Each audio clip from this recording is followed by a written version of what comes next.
Morena, gentlemen, welcome to another fantastic day of online learning. So first up, just going to have a quick chat about our designing a questionnaire.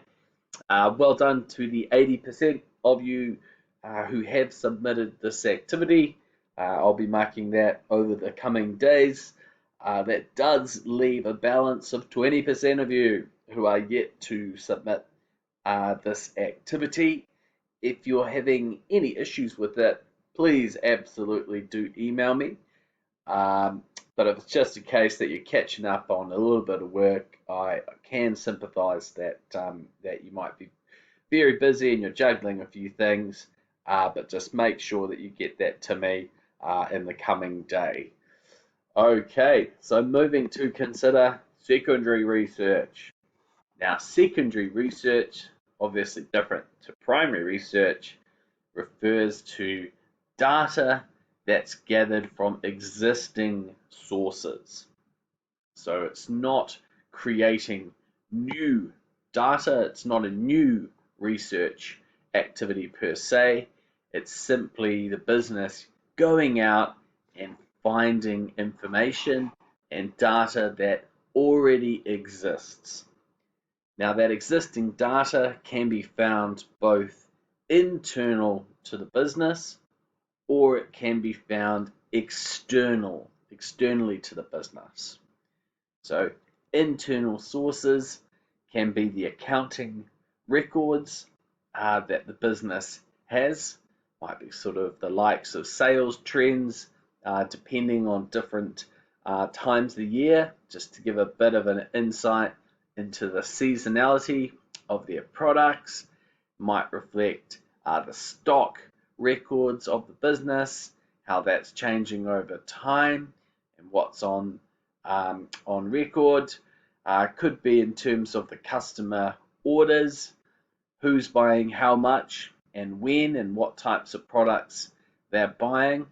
It also might be some of the feedback that the business is getting from its retailers, and that would be related to businesses who aren't selling directly to customers but to other businesses. They might over time be providing feedback to the business about how products are received by the market and any changes that could be made to enhance the proposition that's given to consumers, i.e. the product. So moving to consider some external sources, while the government generates a lot of information because the government gathers a lot of information from consumers and businesses, and the government has a lot of resources that it uses to statistically analyze this information, and it publicizes it to the public. So if you go onto stats.govt.nz, you'll find a wealth of information that if I was a business owner, I would certainly be all over that website. There are specialist market research organizations that do indeed undertake research activities themselves, and then they subsequently sell this information, or they might have been paid to undertake a research activity, and these are certainly sources that a business can lean on to gather information. Newspaper, magazines, and journals, absolutely.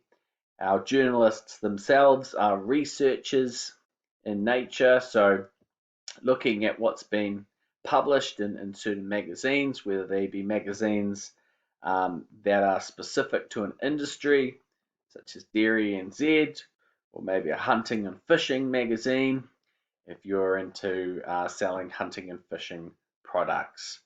There are also journals, and as you move into your tertiary education, you are no doubt going to be doing a lot of research yourself in journals. Now, journals are public academic publications that contain the research done by academics, so professors, for example.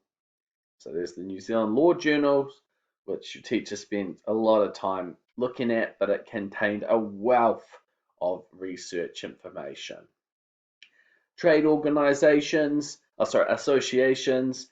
This is an entity or entities that are set up specific to certain industries, and they have members who are businesses within the industry, and this trade association will be gathering research to be circulating to its members to offer them some value as to why they're part of the association, but also to help their industry. Publications from competitors and other businesses. Some businesses absolutely freely share the information that they gather through primary research and make that available. So if it's relevant to your business, why not sourcing what's been gathered by your competitor or another business? And generally, we've got the internet here. So the internet is the portal to many of these other external sources, and we know there are some pretty valuable pieces of information that are found about the internet as well. So some examples of our external resources. So government publications can relate to population, how the numbers of consumers are changing in different regions, social trends, the age of individuals in certain areas, perhaps different ethnic and cultural trends in different areas, and economic trends. Perhaps how are people's wages changing in different areas. The local library, absolutely. I'm a big fan of the local library, and I hope some of you guys are too. These are a source of fantastic secondary data. Many libraries contain not only books, which are obviously incredibly helpful, but they contain records of newspaper articles that date well back in time. Also, local government offices, so such as your Auckland councils, do also contain research on the local population. Trade organizations, so this is our industry association, so such as the Furniture Retailers Association, Society of Motor Manufacturers and Traders. These organizations carry out their own research and make it available to the members of their organizations. Market intelligence reports, so absolutely in the financial sector, there are organizations who do detailed analysis on specific markets and specific industries, and they share this intelligence, this data, with businesses who are engaged or interested in how markets and industries are performing. Investors also benefit from market intelligence research reports when making decisions over investing their wealth. So our newspaper reports, we talked a little bit about this before. Jumping on nzherald.co.nz or stuff.co.nz is incredibly helpful just to keep on top of those dynamic changes in society. Specialist publications, The Economist, it's a tremendous publication, and I would recommend that you guys engage with this publication. If you go to the Auckland Grammar School Library, you'll be able to get access to these, and they provide fascinating analysis on contemporary and past global and social events. And we've got finally just a little bit more detail about those internal company records.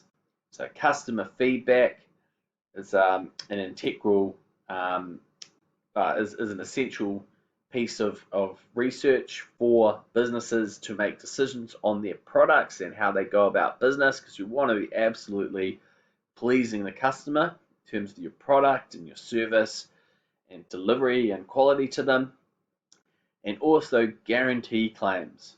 So which of our customers have come back to us and said, hey, your product didn't quite live up to the guarantee that you made over how it would perform. Therefore, we would like a replacement product, we would like a refund, or we'd like a repair.